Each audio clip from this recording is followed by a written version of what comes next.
So in ITIL 4, service level management is a practice, and the purpose of this practice is to set expectations with our customers, define our targets internally, so that we can make sure that we are meeting our customers' expectations while supporting our own goals within our department. Yeah, and there's different kinds of SLAs that we can put in place. So if we're an internal service provider, these tend to be a little bit more tailored, where we have conversations with our customers and figure out what needs to go into not only that service, but the SLA itself, and what needs to be measured. But then if we're a service provider that provides services to other companies, these tend to be a bit more out of the box, a little bit more standardized for our customers. In ITIL 4, we're really trying to balance what we're measuring. Instead of just measuring our operational metrics like uptime or availability, we really are looking at things from the customer's point of view. We want to measure the user experience with something called XLAs, experience level agreements. We want to measure business targets to make sure that we're supporting what the customer is really trying to accomplish for their business. So an SLA can be a bundle of metrics. It doesn't just have to be one thing that you're measuring. You want to always make sure that you're including things from the customer's point of view. Erika, what happened to OLAs? What happened to them?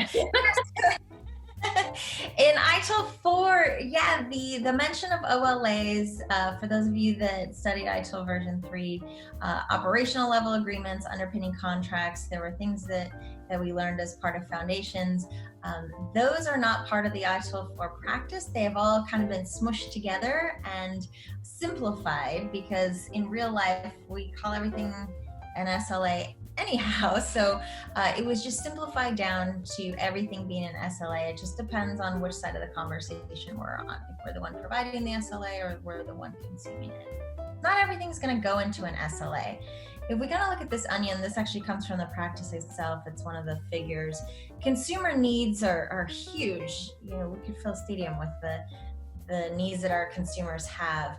And then within that, those are the expectations that our consumers or our customers actually say that they want. And then within that kind of forms the requirements that we have for the service, what it needs to do, when it needs to be there, all that kind of stuff. And then within that, we have the things that are documented that are actually measurable within the SLAs. Ways that we get this wrong is a lot of times the purchase and the implementation of an IT service management platform will drive organizations to say, oh, we need to put SLAs in our tools so we know whether or not we breach SLAs. Let's just go ahead and create a bunch of SLAs, and then that's what we're going to stick to. The better way to do that is the creation of SLAs should prompt a conversation with our customers, because we're going to discover all sorts of things that we have made assumptions about our customers on, that until we actually have a conversation and say, hey, what do you need? What's really important to you?